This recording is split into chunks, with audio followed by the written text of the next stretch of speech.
전기차 보조금을 폐지하겠다. 뭐 이런 게 이제 헤드라인으로 있으니까 친환경인데 왜 폐기해? 이게 약간 이상하잖아요. 네. 전기차를 반대하는 이유가 되게 명확합니다. 일론 머스크가 그렇게 열렬히 지지한 게 자기가 만들고 싶은 세상이 있는데 네. 남자가 뭐 갈 때까지 가면은 정치한다고 네, 네. 테슬라가 쉽게 말하면 트럼프 테마 준 거죠. 전기차 그렇게 한다고 말했음에도 불구하고 신분이 있으니까 정치 테마주로 올랐다라고 이해하는 게 가장 말이 되죠.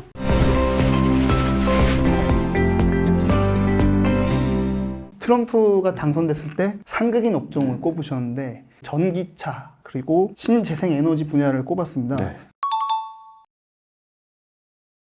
책에 적은 대로 트럼프 당선 이후에 이 전기차랑 신재생에너지 쪽 한국 기업들이 많이 타격을 받았습니다. 네네네. 트럼프가 막무가내가 아니라 뭐 나름대로 근거를 가지고 네. 그런 정책을 추진한다고 보시고 계신데 설명 좀 부탁드립니다.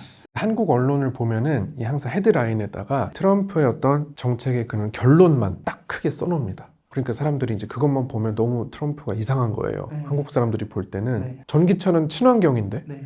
전기차 보조금을 폐지하겠다. 뭐 이런 게 이제 헤드라인으로 있으니까 네. 친환경인데 왜 폐기해? 이게 약간 이상하잖아요. 네. 사실은 이제 미국 언론이나 트럼프의 공약집이라든지 이런 걸 자세히 보면은 트럼프가 이제 전기차를 반대하는 이유가 되게 명확합니다.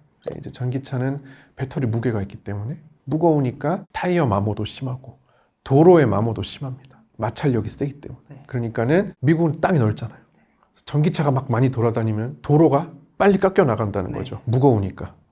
그러면은 미국 같은 나라에서 그 도로 인프라 이런 거 하는데 엄청난 재정적인 부담이 든다. 근데 전기차가 무슨 친환경이냐? 그게 트럼프의 입장이라는 그렇죠. 에미션만 안 나온다고 그게 친환경이냐? 도로가 다 깎여가지고 도로 포장하고 그거 다 화석 연료잖아요. 네, 예. 그렇죠. 아스팔트 이런 거 전부 다 석유에서 나오는 것들입니다. 석유를 더 쓰게 되는데. 그렇네요. 예. 그러니까 이런 논리가 이제 미국 유권자들한테 먹히는 거예요. 일기 때는 그런 게 없었습니다. 막무가내였어요. 그래서 일기 때는 처음에 힐러리 이기고 됐을 때 걱정이 많았죠. 근데 2기 때는 이제 트럼프가 바이든한테 지고 나서 절치부심해가지고 연구를 엄청 했네요. 엄청난 그 싱크탱크를 해가지고 대선 재집권을 위해서 엄청 갈고 닦았습니다. 그래서 그 공약집을 보면 굉장히 논리가 아주 완벽하고 해리스는 준비가 안 됐잖아요. 본인이 나갈지 몰랐으니까. 그렇죠. 바이든 몸 상태가 안 좋아서 그렇죠. 갑자기 임시로 그렇죠. 올라온 거죠. 구원투수처럼. 그러니까 해리스는 준비가 안 됐는데 갑자기 올라간 거고 네. 트럼프는 3년 동안 바이든한테 떨어지고 1년 뒤부터 3년 동안을 준비를 한 거예요. 비교가 안 되죠. 이 공약의 어떤 정교함, 세련됨 이런 게 미국 유권자들이 보기에도 너무 차이가 나는 겁니다. 그래서 미국 유권자들이 제가 바보가 아니다. 모자라서 또라이 그렇죠. 트럼프를 뽑은 게 아니다. 그렇죠. 여러분도 그 어젠다 47 그걸 읽어보시면은 놀라실 수 있어요. 이렇게 논리적이고 이렇다고. 그다음 해상 풍력도 해상 생태계를 망가뜨린다. 그 뭐 친환경이냐? 밑에 해저 케이블 깔고 수온도 올라가고. 그러니까 이제 그런 것들이 막 있거든요. 네. 근거가 확실합니다. 그러니까 미국 유권자들이 그걸 보고 정말 그렇겠군. 이렇게 설득당한 거죠. 그래서 이렇게 압승을 할 수 있었던 거고 제가 책에다가는 절대 이제 트럼프가 됐을 때 사면 안 된다. 상극이다 이렇게 써놨는데 네. 굉장히 재밌는 건요. 트럼프 이제 1기 집권 때 집권 마지막 해 있잖아요. 20년, 21년 코로나가 한창이던 그때 트럼프가 육상에다가 풍력 발전 기지를 엄청 세웁니다. 왜 그러냐면 우리 미국 지도를 이렇게 보시면은 가운데에 로키 산맥이 있습니다. 네. 산맥이 큰 게 있기 때문에 바람이 엄청 불어요. 미국은 정말 축복받은 땅이죠. 없는 게 없죠. 심지어 로키 산맥까지 있어요. 바람도 잘 불어요. 그냥 거기다가 풍력 꽂으면 그게 다 전기입니다. 미국은. 한국하고는 비교가 안 되죠. 그런데 이번에 트럼프 이제 지지한 주들을 보시면은 중부 지방에 네. 로키 산맥 주변에 인구 밀도 낮고 별로 먹고 살 거 없고 그냥 벌판인 대도시 없고 이제 이런 곳들이 트럼프 많이 지지하거든요. 그러니까 트럼프가 20년에 재선이 돼야 되잖아요. 그러니까는 이제 그 자기를 지지하는 그런 주들의 일자리를 창출하려고 풍력 발전을 엄청나게 꽂아넣었습니다. 그래서 실제로 이제 데이터를 보시면 20년에 미국의 풍력 발전 설치가 갑자기 이렇게 급등을 해요. 재선을 위해서. 그래서 풍력 관련주들이 엄청 오르게 되고 한국의 CS 윈드도 그때 엄청나게 올랐습니다. 이제 트럼프 집권 초기에는 자기가 한 말이 있으니까 안 했지만 끝나갈 때는 다 풍력이나 태양광 쪽으로 가더라. 실제로 까보니까. 그래서 이제 집권 후기에는 또 좋을 수 있습니다. 그러니까 신재생 에너지 같은 것도 해상이랑 풍력이랑 구분해서 봐야 되고 풍력 같은 경우에는 좀 주목할 필요가 있다. 뭐 이렇게 정리할 수 있을 것 같습니다.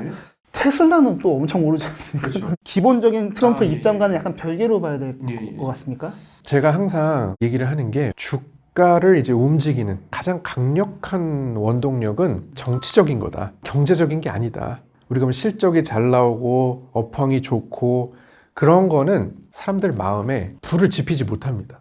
그냥 잔잔하게 좋구나 이러는데 정치적인 건요 엄청나게 강렬한 감정을 불러일으켜요. 트럼프가 너무 싫어, 너무 좋아, 이런 극단주의자들 이런 게 사람들 심리에 엄청나게 이제 강한 임팩트를 주는 게 정치적 이벤트고요. 그렇기 때문에 주가도 굉장히 극적으로 변하게 됩니다. 주가가 이제 심리의 반영이니까 그냥 뭐 테슬라가 인도량 늘었어, 뭐 어디에서 뭐 했어 이런 거는 굉장히 잔잔하거든요. 근데 트럼프를 지지했어, 몰빵했어, 유세 가서 춤췄어, 근데 트럼프가 됐어. 이거는 이제 사람들에게 엄청나게 이제 강력한 매수 심리를 자극한다는 거죠. 일론 머스크가 배팅을 아주 제대로 한 거네요. 그렇죠. 그래서 사실은 한국도 마찬가지고 미국도 마찬가지로 정치적인 것과 이제 연동이 되어 있다. 어떤 사람의 선거라든지 아니면 정책의 변화라든지 뭐 이런 거랑 이제 강력하게 연동이 되어 있는 경우는 주가가 굉장히 급격하게 변합니다. 그래서 제가 항상 하는 말이 정치적인 이슈를 볼 거냐, 경제적인 이슈를 볼 거냐 할 때 대부분은 이제 경제적인 이슈를 당연히 주가 분석할 때 봐야 된다고 생각하지만 사실은 그건 안 봐도 된다. 극단적으로 정치적인 이슈에만 집중을 해서 그 어떤 정부의 정책이나 선거 공약이나 아니면은 어떤 뭐 친분이 있다거나 뭐 이런 거에만 집중을 하면 그게 이제 사실 수익과 더 관련이 깊다 이런 얘기를 하는데 테슬라가 쉽게 말하면 트럼프 테마주인 거죠. 한국의 정치 테마주처럼 트럼프가 전기차 그렇게 한다고 말했음에도 불구하고 친분이 있으니까 정치 테마주로 올랐다라고 이해하는 게 가장 말이 되죠. 그 동맹은 깨질지 어떻게 될지 또 트럼프의 입과 일론 머스크의 행동들을 많이 주목해서 봐야겠네요. 근데 뭐 사람들이 많이 예상하는 게 이제 입각할 것 같다. 입각 맞죠. 그런 얘기도 있죠. 그렇죠. 근데 사실은 일론 머스크가 그렇게 열렬히 지지한 게 자기가 이렇게 만들고 싶은 세상이 있는데 결국은 그 남자가 뭐 갈 때까지 가면은 정치한다고 권력, 돈 아무리 많아도 그런 얘기 하잖아요. 그런 것처럼 일론 머스크가 이제 만들고 싶은 세상이 있어. 근데 이제 돈만으로는 안 되죠. 권력이 있어야 완성이 되죠. 자기가 꿈꾸는 그런 제국이. 그렇기 때문에 이제 그랬다라는 얘기가 많죠. 해리슨이든 트럼프든 누가 당선되든 수혜받는 종목 있다 이러면 사람들이 저 같은 사람 입장에서는 제일 눈이 가게 돼 있거든요. 바이오를 꼽으셨더라고요. 근데 바이오는 너무 변동성이 심해서 좀 그리고 막 무슨 말인지도 모르겠고 임상이 뭐고 뭐 신약 개발이 뭐고 이게 너무 머리 아프다 이래서 안 하시는 분들도 있는데 바이오 종목에 대해서는 어떻게 접근하고 계십니까? 사실은 트럼프가 된다 해도 바이오는 사실 좋았는데 출판사에서 트럼프 해리스 썼으니까 둘 다 되는 것도 써라 하고 바이오를 트럼프에서 이렇게 빼와가지고 이제 그렇게 구색을 맞췄는데 물론 이제 책에 쓴 거는 이제 뭐 생물보안법 뭐 이런 걸 제가 썼습니다. 생물보안법이 되면 해리스가 된다 하더라도 무조건 상원 통과할 거고 대통령 서명할 거니까. 근데 이제 생물보안법은 2032년부터 굉장히 멀었습니다. 그때부터 시행이 되는 거거든요. 그래서 그때부터 미국과 이제 중국의 바이오 기업의 거래를 금지한다. 이제 이런 내용인데 사실 32년 너무 멀고요. 트럼프가 됐으니까 트럼프로 이제 설명을 해드리면은 트럼프가 2017년에 취임을 하고 3월에 딱 처음 이제 상하원 합동 연설을 하는데 그때 폼페병이라는 무슨 희귀병을 앓고 있는 여성을 데리고 나와가지고 지금 FDA 승인 절차가 너무 까다롭다. 너무 느리다. 뭐 이런 얘기를 했습니다. 그러면서 막 엄청 FDA를 막 깠어요. 그래서 신속하게 해라. 그러니까 그때 사람들이 막 난리가 났죠. 바이오 알지도 못하는 애가 안정성 이런 거는 안중에도 없고 또 미친 소리 하네. 이제 그때는 그랬는데 그 정도로 이제 트럼프는 FDA의 그런 신약 승인 과정 이런 거를 좀 단축시키고 싶어 한다. 그래서 오히려 그 생물보안법보다도 당장 우리 한국 바이오 기업들에게 FDA 승인이 간소화된다든지 쉬워진다 이제 이런 게 더 호재가 될 수 있겠고요. 그 다음에 또 우리 알테오젠을 얘기 안 할 수가 없는데 트럼프 1기 집권 당시에 주가가 제일 많이 오른 것 중에 하나가 알테오젠입니다. 지금도 뭐 알테오젠은 너무나 좋지만 바이오 어떤 전성시대가 트럼프 집권 초기에 좀 있었거든요. 그런 전례를 봤을 때 트럼프 집권 초기에는 최소한 바이오의 좋은 미래가 예상이 된다라고 볼 수 있습니다. 사람이 안 변한다면 역사가 또 반복될 수도 있다. 그렇죠. 이런 알겠습니다.